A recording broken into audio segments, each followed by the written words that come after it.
Selamat datang di PN Singaraja Podcast. Pada hari ini dipandu oleh saya, Made Wedani, Jurusita Pengadilan Negeri Singaraja, di mana bincang santai pada hari ini membahas tentang Undang-Undang ITE, di mana undang-undang tersebut bisa dibilang sangat ngehits, tetapi kita belum mengetahui apa sih terkait undang-undang tersebut. Narasumber kita pada pagi hari ini yang sudah lama melalang buana di dunia peradilan Indonesia, yaitu Ibu Ketua Pengadilan Negeri Singaraja, Ibu Herianti SHM Home. Selamat pagi, Ibu. Selamat pagi, Om Swastiastu. Senang sekali ya dengan topik obrolan kita pada pagi hari ini terkait Undang-Undang ITE. Memang ini lagi hits-hitsnya ya dibicarakan sekarang, terutama khususnya di wilayah Kabupaten Buleleng, Pengadilan Negeri Singaraja. Mengingat memang perkara-perkara yang ditangani oleh Pengadilan Negeri Singaraja belakangan ini memang banyak sekali yang berkaitan dengan tindak pidana Undang-Undang ITE. Jadi memang saya senang sekali kita bisa membahas pasal-pasal apa saja sih yang biasanya dijerat kepada para pelaku tindak pidana ITE sehingga masyarakat bisa lebih berhati-hati ini menghadapi jeratan daripada Undang-Undang ITE ini. Terus kalau kita sering mengenal Undang-Undang ITE, terus apa sih Undang-Undang ITE tersebut? Ya, sesuai dengan namanya, Undang-Undang ITE mengatur tentang informasi elektronik dan transaksi elektronik. Jadi, maksudnya di sini sekumpulan data elektronik. Tidak terbatas pada tulisan saja, tapi juga bisa dalam bentuk suara, peta, gambar, rancangan, foto, surat elektronik, atau perforasi yang sudah diolah dan punya arti yang bisa dipahami oleh orang yang memahaminya. Sementara kalau transaksi elektronik itu merupakan perbuatan hukum yang dilakukan dengan cara menggunakan komputer, jaringan komputer, dan media elektronik lainnya. Itu Mbak Medani. Sangat luas juga ya, Bu, ya, terkait Iya. informasi elektronik yang disampaikan. Terus di dalamnya Undang-Undang ITE itu kan ada beberapa pasal ya, Bu. Oke. Pasal apa saja sih yang diatur dalam Undang-Undang ITE? Ya, ini maksud dari pada podcast ini sebenarnya adalah memberikan gambaran kepada masyarakat sebenarnya pasal-pasal yang dapat dijerat itu pasal-pasal apa saja sih, mengenai apa saja ya, yakni mengenai pertama yang paling banyak ini menyebarkan video asusila.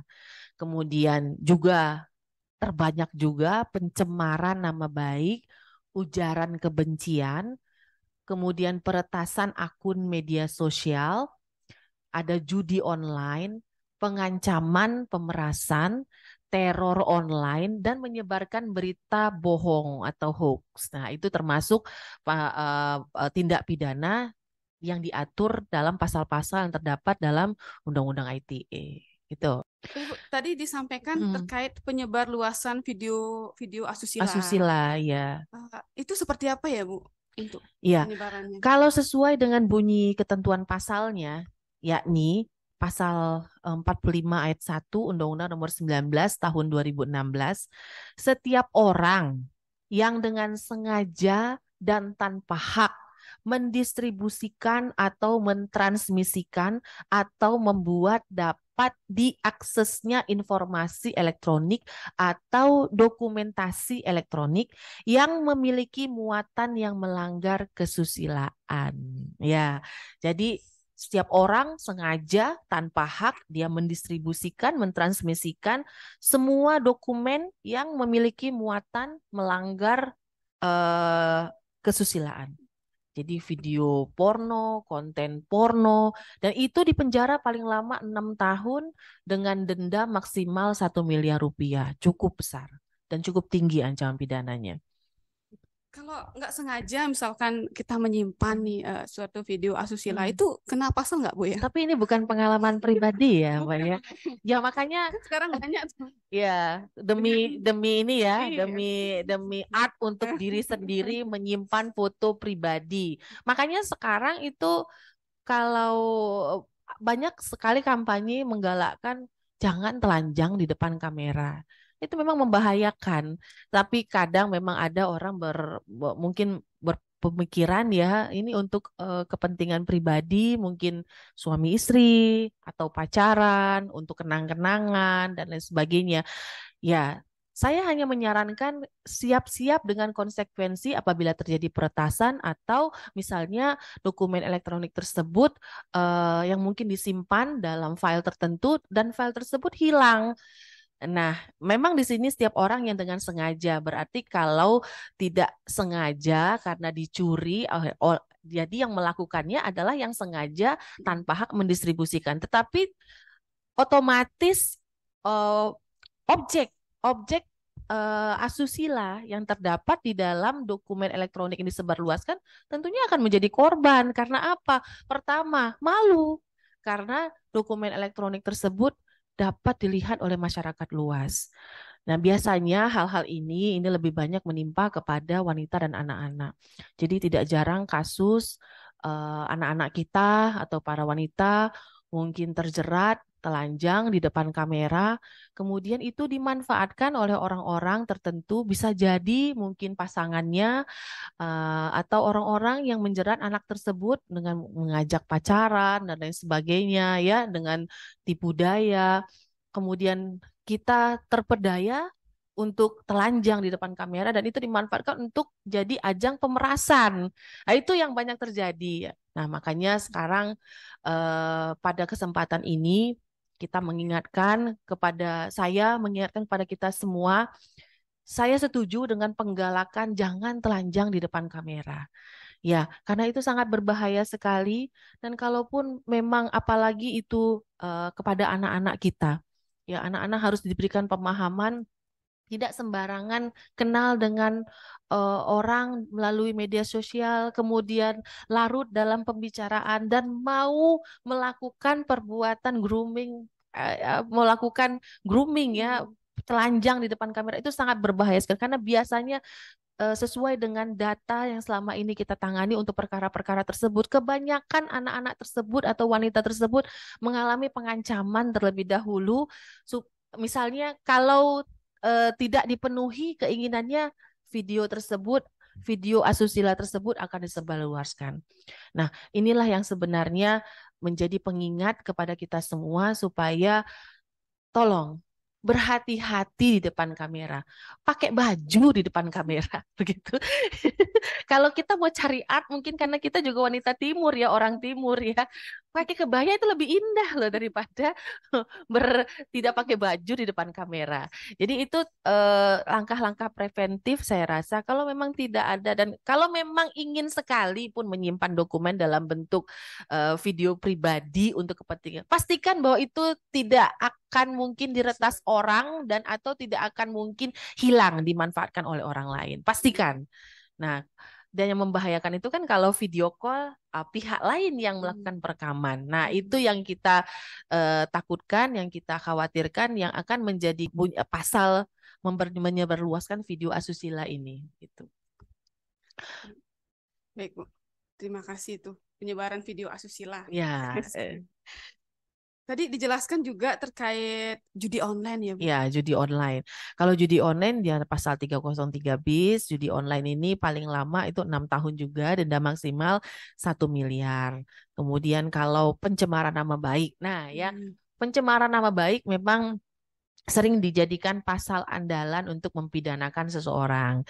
Jadi muatan penghinaan atau pencemaran nama baik yang bisa dikenai pidana dalam Undang-Undang ITE itu sebagaimana ketentuan pasal 45 ayat 3, setiap orang yang dengan sengaja dan tanpa hak mendistribusikan dan atau mentransmisikan atau membuat dapat diaksesnya informasi elektronik dan atau dokumen elektronik yang memiliki muatan penghinaan atau pencemaran nama baik sebagaimana dimaksud pasal 27 ayat 3, paling lama 4 tahun denda, ini penjaranya 4 tahun, denda 750 juta rupiah. Nah, pencemaran nama baik ini memang sering dijadikan alasan menghambat demokrasi, menghambat orang untuk memberikan kritik-kritik kepada mungkin pemerintah dan lain sebagainya. Ya, biasanya ini dianggap sebagai penghambat keterbukaan terhadap informasi. Padahal sebenarnya yang diatur di sini adalah bagaimana sebenarnya kita dalam melakukan misalnya ini ya, melakukan kritikan, masukan, saran ya, yang cerdas.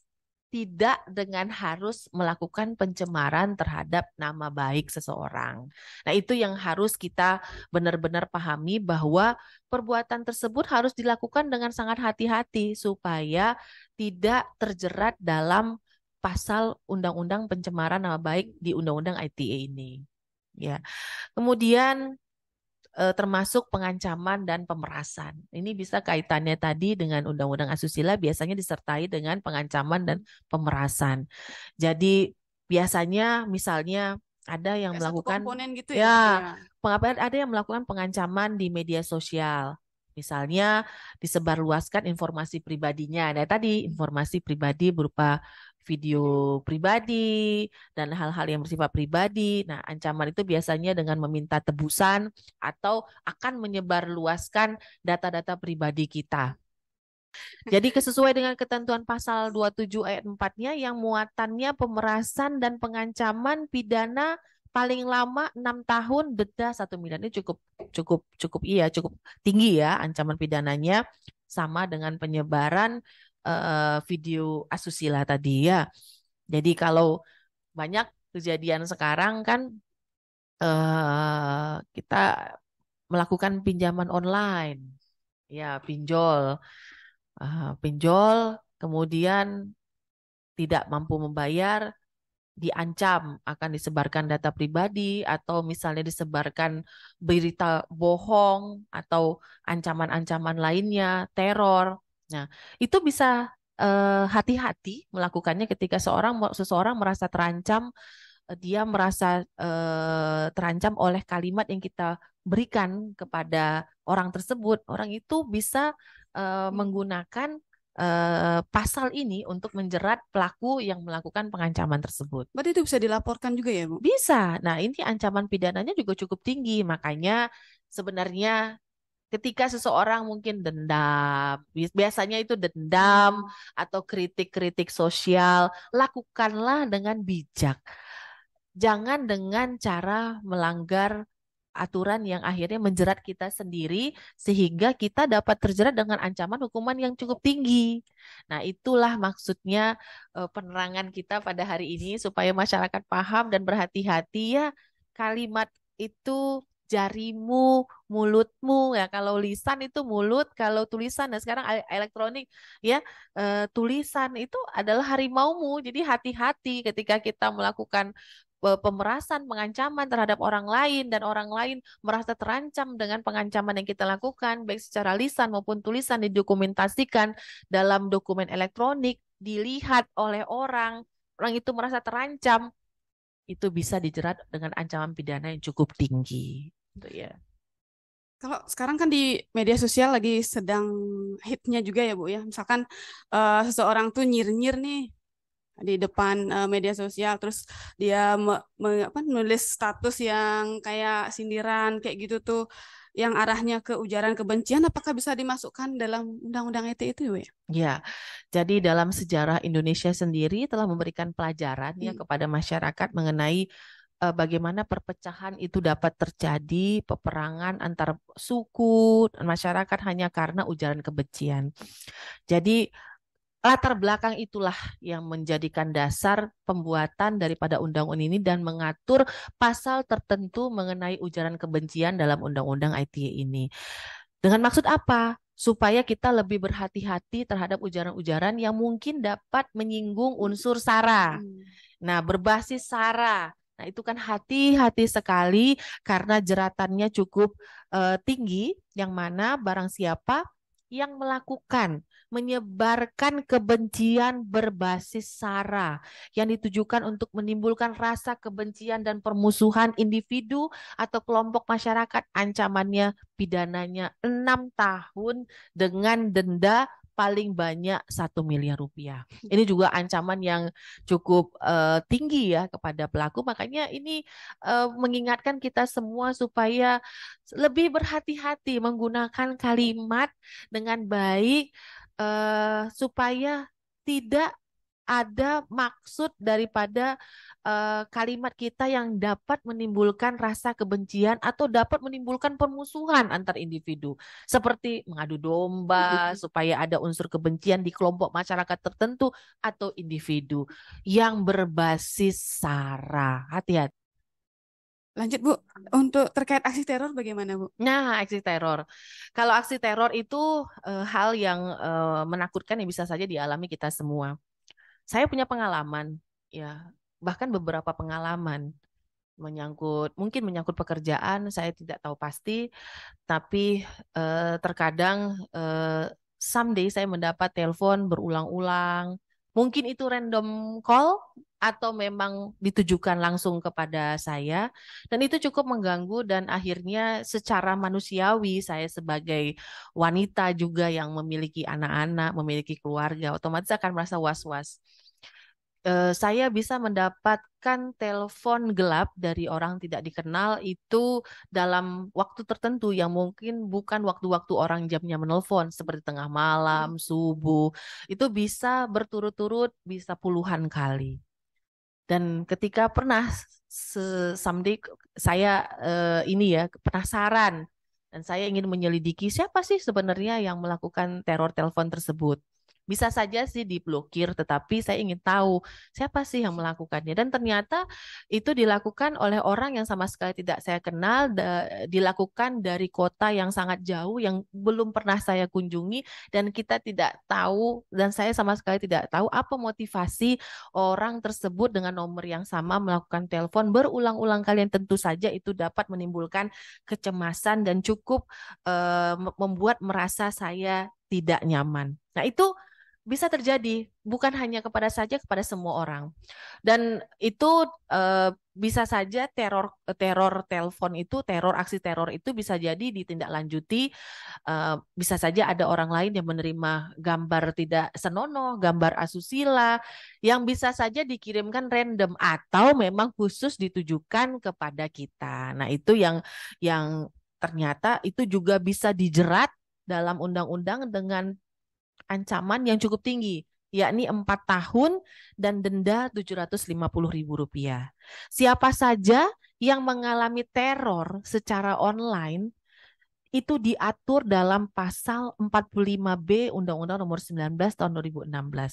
Makanya melalui podcast ini saya ingatkan masyarakat untuk tidak main-main karena pelaku daripada aksi ini iseng-iseng tetapi ancaman pidananya 4 tahun, denda 750.000.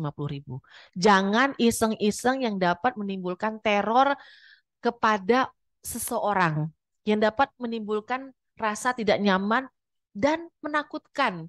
Memberikan menelpon kemudian atau mungkin lebih lanjut lagi memberikan gambar-gambar tidak pantas, ya. Apakah itu dilakukan random atau langsung memang ditujukan kepada seseorang? Hati-hati, ancaman pidananya cukup tinggi. Nah, termasuk dengan meretas akun media sosial. Nah, ini juga tindakan para hacker yang meretas akun media sosial. Nah, ini ancamannya malah 8 tahun dan denda 2 miliar. Bunyi pasalnya boleh saya bacakan, Mbak? Bagi setiap orang yang sengaja tanpa hak melawan hukum dengan cara mengubah, menambah, mengurangi, melakukan transmisi, merusak, menghilangkan, memindahkan, menyembunyikan suatu informasi elektronik dan atau dokumen elektronik milik orang lain atau milik publik 8 tahun. Ini cukup tinggi ya. Tinggi juga ya Bu? Untuk ancaman kepada para hacker. Jadi tolong berhati-hati ya. lebih berhati-hati lagi karena Indonesia sudah mengatur hal ini dengan pidana yang cukup tinggi. Kemudian terakhir tadi menyebarkan Menyebarkan berita berita hoax hoax. atau berita bohong. Nah, ini yang juga dapat ancamannya juga cukup tinggi. Jadi harus hati-hati terhadap informasi-informasi yang tidak dapat dipertanggungjawabkan yang belum jelas lagi kebenarannya. Jangan asal share, Hmm. share, share ya. Karena menyebarkan berita bohong menyesatkan, mengakibatkan kerugian konsumen dan transaksi elektronik, itu pasal 28 ayat 1 dipidana penjaranya 6 tahun dan dendanya itu 1 miliar rupiah. Jadi ini kita nih ya aktivis media sosial, hati-hati dalam ikutnya ini bukan tujuannya bukan pelaku utama tapi ikut menyebarkan berbagai informasi di media sosial. Jadi usahakan cek terlebih dahulu dari sumber yang terpercaya. Nah, itu ya, hati-hati sekali. Baik. Ternyata banyak sekali Mm, hal-hal yang mm, diatur dalam undang-undang IT tersebut, Bu. Iya, Kemudian apa saja manfaat dari iya. pelaksanaan undang-undang IT tersebut? Manfaatnya sudah pasti sangat besar sekali. Yang pasti itu menjamin kepastian hukum ke untuk masyarakat yang melakukan transaksi elektronik, eh, mencegah adanya kejahatan. Nah, itu yang utama ya, yang dilakukan melalui internet. Kejahatan dari mulai menyebarkan video asusila, berita bohong, pengancaman, teror, judi online. Yang pasti itu untuk melindungi masyarakat dan pengguna internet dari kejahatan online. Dan untuk besar skala skala luasnya, otomatis dengan adanya pengaturan undang-undang ITE ini itu tujuannya adalah mendorong pertumbuhan ekonomi di Indonesia. Jadi ada jaminan pertumbuhan ekonomi dengan adanya payung hukum untuk transaksi elektronik begitu.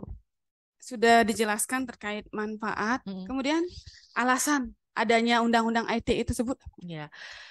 Salah satu alasannya adanya undang-undang ITE yang pasti pengaruh globalisasi ini, kemajuan, kemodernan.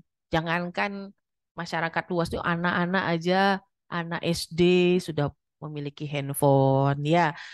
Jadi perkembangan teknologi komunikasi sekarang memang sudah sangat pesat dan itu selain banyak nilai positifnya, tetapi banyak hal yang harus kita waspadai. Ya, karena kalau kita tidak bisa menggunakan kemajuan teknologi itu dengan cermat, dengan cerdik, dengan cerdas, kita justru menjadi pelaku kejahatan atau menjadi korban daripada penggunaan komunikasi, penggunaan daripada kemajuan teknologi tersebut. Jadi perubahan yang sangat signifikan dalam penyelenggaraan dan juga cara pandang masyarakat dalam memandang telekomunikasi itu menjadi suatu kebutuhan yang sangat luar biasa, signifikan kemajuan informasinya. Nah, itulah yang menjadi alasan kenapa harus ada payung hukum yang tepat ya untuk menangani pengaruh globalisasi dan perkembangan daripada teknologi informasi itu. Baik, Bu, dari Mm, sekian banyak keterangan dari Ibu mm, terkait tentang undang-undang ITE, ada nggak saran yang khusus buat ibu-ibu yang suka bermedia sosial? ya. Bagaimana kita biar tidak Mm, melanggar undang-undang IT tersebut? mm, Kemudian mm, apa saja sih yang harus mm, kita sebarkan? Misalkan mm, yang lucu-lucu aja deh kayak mm, gitu. ya, Misalkan. ya, ya. Menurut sarannya seperti apa, Bu? Ya, memang kadang undang-undang ITE ini memang sering dijadikan alasan penghalang pengguna internet. Jadi nggak bebas. Hati-hati. Kita para ibu selalu diingatkan, hati-hati loh ya, pakai handphone, nyebar-nyebarin berita, menyampaikan berita di media sosial, saran, postingan, marah-marah. Ya, marah-marah tapi nyinggung ke sana kemari, akhirnya tersindir yang satu dengan penyampaian kita padahal kita tidak bermaksud seperti itu, tetapi kita tanpa sadar karena mengalir begitu saja akhirnya menyindir banyak orang, menyinggung banyak orang dan orang tersebut merasa tidak nyaman, merasa tercemarkan nama baiknya dan akhirnya kita menjadi pelaku walaupun tanpa kita sadari. Nah, memang itu kadang jadi penghalang, tetapi dengan adanya undang-undang ITE ini gambarannya jelas. Jadi kita dapat tahu seandainya kita jadi korban, payung hukumnya sudah ada. Itu juga menghindarkan kita untuk bisa jadi pelaku. Dengan adanya undang-undang ITE dan penjelasan ini dengan jelas dapat memberikan gambaran dan penjelasan perbuatan apa saja yang dilarang melalui internet. Sehingga menjadi gambaran bagaimana sih kita menggunakan teknologi informasi dan komunikasi itu dengan tepat, dengan cermat, dan dengan cerdas. Supaya kita dapat terjauhkan dari dampak buruk kemajuan teknologi ini. Tuh. Baik, Bu. Rasanya sudah cukup banyak informasi yang sudah disampaikan oleh Ibu Ketua Pengadilan Negeri Singaraja pada pagi hari ini. Dan banyak pula ilmu yang sudah saya terima secara pribadi dan juga mungkin yang mendengarkan podcast PN Singaraja pada pagi hari ini. Terima kasih Ibu. Dan selamat bertugas kembali. Saya akhiri dengan para mesanti. Om Santi Santi Santi Om.